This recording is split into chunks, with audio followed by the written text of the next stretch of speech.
ভাইয়া উঠো না, সাহারের সময় হয়ে গেছে।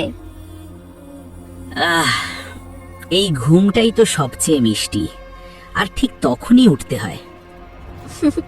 তুমি বলেছিলে না রোজা মাসে কষ্টই নাকি বেশি সওয়াব?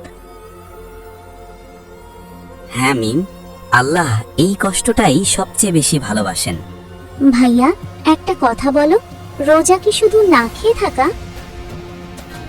না বোন, রোজা মানে মুখ রোজা, চোখ রোজা, মন রোজা। রাগ করব না, মিথ্যা বলবো না, কাউকে কষ্ট দেব না। তাহলে রোজা মানুষকে ভালো বানায়?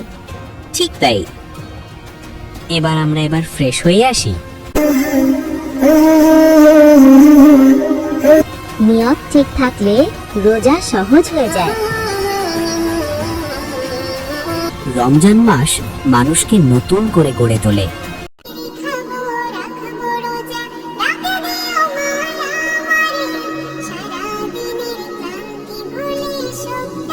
দাদি, আল্লাহ কি আমাকে দেখছেন এখন?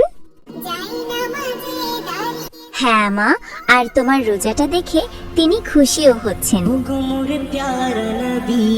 তুমি সৃষ্টির ছবি, তুমি মাহবুবে খুদা।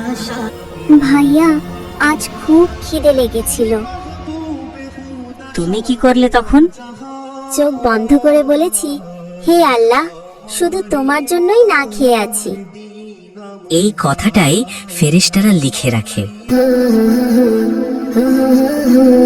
বুঝলে আরিফ, রোজা আমাদের গরিবদের কষ্ট বুঝতে শেখায়। আব্বু, আমরা কি আজ ইফতারে অন্য কাউকে খাবার দিতে পারি? বাবা, এই চিন্তাটাই আসল রোজা। আম্মু, রোজা মাসে মনটা শান্ত লাগে কেন? কারণ এই মাসে মানুষের অন্তর পরিষ্কার হয়। আমি চাই রোজা মাস কখনো শেষ না হোক।